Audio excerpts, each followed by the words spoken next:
Yeah. I'm not gonna lie, rather had fun.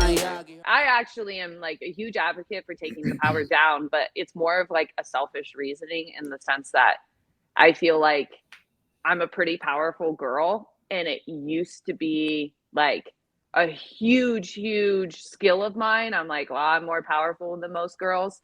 And now Elise Jones is clocking the ball just as hard as me. So I'm like, I would personally, just from a selfish standpoint, from the women's game, just be like, oh, it'd be nice if we all could only use our natural power. Mm-hmm. But that's just like super selfish.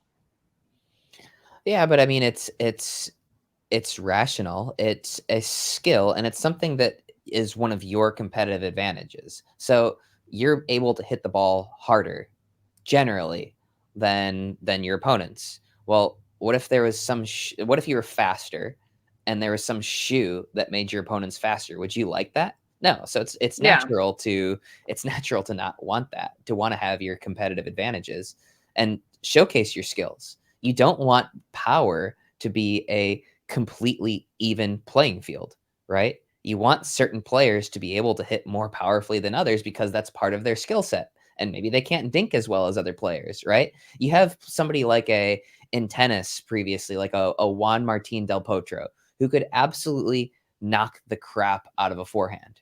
Yeah. And it was unique and different because he could do it so much better than anybody else. He was so much more powerful than anybody else. Well, if everybody could hit forehands the exact same way because the technology is so good for somebody's racket, that takes the interestingness out of it, right? It's not as interesting if everybody can do it the exact same way. Yeah, that's a good argument for it. I totally do. I just think it's like it's gonna need like the USAPA and the PPA and like a governing body to really like come together and be like, what are we gonna do about this? It's gonna be really interesting here in Red Rock, just the type of play, because I mean, just in my practice sessions, it's like, if whoever tees off first essentially seems like is the safer bet. So I think it's going to be some really ugly pickleball with this ball, especially since this ball is pretty hard to drop anyway and kind of can float anyway. Here in altitude, I really think it's going to be pretty wild. Yeah, there's going to be no dinking this weekend. Yeah. No, Zero no. dinking. If Zero you're dinking. dinking, you're going to be exiting very early. Yeah. I just remember playing in Utah, and it's like, yeah, I mean, it's very noticeable. It's very noticeable. It's not like a very slight thing to where it doesn't affect the game. What are you smirking at? So instead of your forehands going 7 feet out, they're going 10 feet out. What? Yeah, there you go. Got that one out of your system. Dude. Yeah. Too bad that you don't have a men's partner this weekend, Zane. These are your conditions. These are my conditions. So I'm not trying to kiss your ass, but I always tell people like Zane is my favorite men's player to watch, because it's not like just wild chaos. It's like constructed chaos, but you're never like J-Dub and Dylan out there. Just dink, dink, dink, dink. Like when you and Alshon played together, I had a lot of fun watching you guys. I'm going to have a lot of fun watching you and Riley. I think that will be fun. You and Eric Lang were a blast to watch. I only tune into really your men's doubles matches. Oh, and when Matt Wright and Riley played together, because they were fun as well. Yeah, they were electric. No, I appreciate it. I think there's a little bit of game theory creeping into actual strategy here. Like we all know where somebody's tendencies are, so you got to I try to be a little bit more unpredictable, and there's certainly something to be said for just complete and utter execution, like a J-Dub. You know exactly what J-Dub is going to do every single time. If he's got a backhand, he's going to hit it cross court. If he can take it out of the air, he's going to speed it up. If he's got a forehand, he's going to hit the softest, shallowest, shittiest dink you've ever seen in your life. Yeah. And there's nothing you can really do about it. It fits his personality, right? Just very, very constructed. He probably really like lives his life like that. But more chaotic people like myself, like I just kind of find that game style a little bit more boring. And I think it's good for the men's doubles game, like just bringing a little bit more flair, a little bit more unpredictability and stuff. Because like yes, as a purist, watching the Johns is fun because I can learn some stuff, but also it was a lot of fun to watch Jaume just kind of like pull some shots out that I've never seen before. Mm-hmm. Yeah. You and Jaume should play one. That would be fun. I think that'd be fun. That would be about as chaotic as it gets, I think. Yeah, that would be amazing to see, actually. There would be a lot of different shots on that. So what do you think? Do you think that is there a paddle on the market? Okay, backing up. Do you remember when the Franklin Ben Johns paddle came out, and it was the grittiest paddle out there, and it The was greatest paddle at the time. at the time it was, right? Yeah. Everyone had one of those things. Everyone had one of those, and that's actually was the standard for surface texture at that point, right? Oh, wow. That was the standard, and they sort of reinvented the standard for surface texture. Before that, so you could make an argument that this type of changing of the rules dates back to that time. Before that paddle, Yeah. everything else was super, super slick on the face. That paddle was what, as I recall, established the 40 RT grip measurement, or RZ, or Yeah. whatever. So at that point, that was the standard for surface roughness. Is there a paddle on the market that you think should be the upper limit of power, or where would Leia Jansen set the standard for power, and what paddle would you use in as an example? So if I were to set the standard of power, I would be pretty lame and set it back to like 2021 and use the Engage Maverick as the borderline. Mhm. Honestly. And I know the game has evolved so much that would be hard to do, and maybe points would be longer, but I felt like that paddle was super powerful. I felt like you could still have good feel on it, but I also felt like I couldn't just take a drive from the back of the court and like not almost knock someone out with it. Mhm. And I use a super powerful paddle.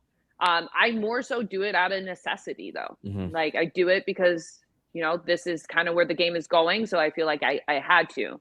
And a lot of us at Yola last year, because people forget we at Yola did not have powerful paddles, Mhm. like up until about 6 to 7 months ago.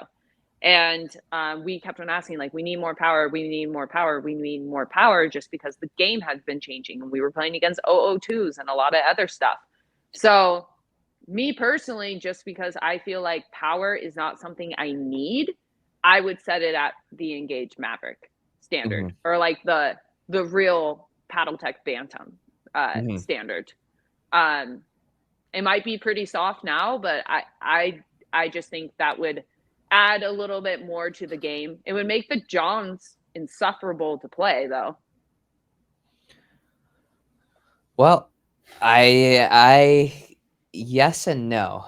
Like I think you are afraid to speed up sometimes in the men's game because the paddles are so poppy, and Yeah, I guess I do think that bringing back paddle technology would probably benefit them a decent amount, but I think it'd be interesting to see if there's any good film of Ben and Colin playing together with Franklin balls. The only time I can really remember that is back in the Chicken and Pickle Masters a few years ago, right? they played 2022 U.S. Open, if I remember correctly. They won that. Okay, but they had good and interesting matches with Thomas Wilson and AJ. I think they had a yeah. match point against them. I think that would be the best case study of what happens if we were to bring the game back a little bit. That's because those were very, very slow conditions with the Franklin ball at the U.S. Open. But anyway, you could be right. Who knows? It'd be interesting to see what would happen if we did dumb down the power of the paddles. Yeah. I know there's been some stuff said like, oh, well, the guys' paddles should be down a little bit more. And I'm just like, well, as a female, I would love that. I would just be able to go toe to toe with anybody in front of me. If you guys are going to dumb down your paddles, but not dumb down mine. So girls can hit the living, like counter some of the hardest shots now. Like it's kind of crazy. Well, I'd love to have whoever said that on our podcast and have a conversation about that. I don't know if I I think do. Colin has said that. I Really? don't know if it was on your podcast, but I've heard Wait, Colin what? talk about that. To have different paddles for men and women? Yeah, you like dumb down the guys a little bit more. I'm like, please do. That would be amazing. I think it could make sense in men's and women's, but we do play this thing called mixed, right? Exactly. Like, But they're saying for the mixed game, it would be more interesting for guys going against girls head to head. It's like nowadays, if you're gonna That's speed true. up, That would if be you're gonna speed up on Anna Bright's backhand, I don't care. Like that's one and done. Like if she's seeing it, she's clocking it, and you're not touching it. It doesn't matter how fast your paddle is. because we were just talking about the fact that in the midst of all these conversations about hot paddles, the conversation actually turned to eyewear protection and whether it's necessary in pickleball. And it seems to be the consensus that there is a greater need for eye protection than ever before. So we recently partnered with Tifosi, which is Tifosi. It's the Italian word for super fan. And that's exactly who they make their eyewear for. Tifosi Optics designs sunglasses that allow you to get out and live your passion. Tifosi Glide technology allows the frame to slide on comfortably and provides an anti-bounce fit with an integrated hinge, ensuring these sunglasses slide on easily without pulling your hair.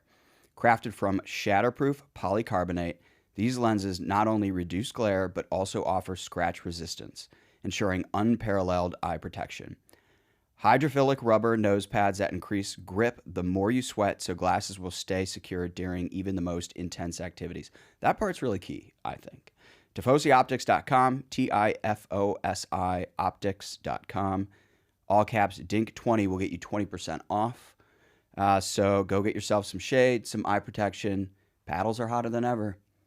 Yeah. I'm not gonna lie, rather had fun,